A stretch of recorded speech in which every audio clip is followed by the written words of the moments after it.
টাকনোর নিচে প্যান্ট পরলে আমি জেনা করিনি, চুরিও করিনি, টাকনোর নিচে প্যান্ট পরেছি, কারো টাকা দিয়ে কাপড় কিনিনি, নিজে টাকা দিয়ে কাপড় কিনেছি। টাকনোর নিচে প্যান্ট পরেছি, তাতে লোকের কি? আমি চুরিও করিনি, জেনাও করিনি, কাউকে মারিও নি, আমি জোর করে নির্বাচনে ভোটও নিনি, কিন্তু আমি টাকনোর নিচে প্যান্ট পরেছি। অবাক কথা, আমাকে জান্নাতে দেওয়া তো বহু দূরের কথা, বিচারের মাঠে আমার দিকে আল্লাহ দেখবেনই না। আরে অন্তত দেখেন যে আমি কত বড় পাপী। তো আল্লাহ বলছে না, তোমাকে আমি দেখবই না। আমি কি এমন বড় পাপ করলাম? মানে টাকনোর নিচে প্যান্ট পরলাম, এটা কি হয়ে গেল? এইটা এত বড় হলো কেন? আমি তো নিজের টাকা দিয়ে কাপড় কিনেছি।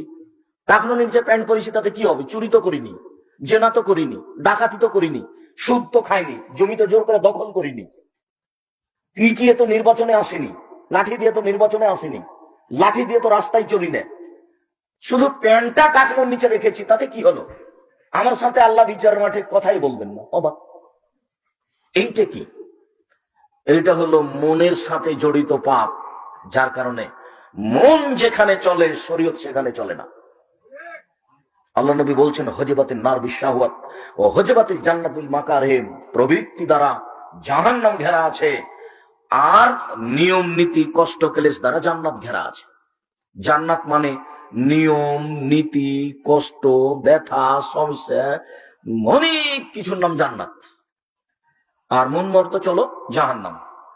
টাকনো নিচে প্যান্ট পরে যে মন মতো চলে সে, দাড়ি চাঁচে যে মন মতো চলে সে, দোকানে বসে আড্ডা পিটে যে মন মতো চলে সে, বদনাম করে যে মন মতো চলে সে, নগ্ন পোশাক পরে যে মন মতো চলে সে, মাথার চুল দেখে যেসব মহিলারা চলে, যারা মন মতো চলে তারা, ছোট ব্লাউজ পরে যারা মন মতো চলে তারা, রাস্তাঘাটে পুরুষের পোশাক পরে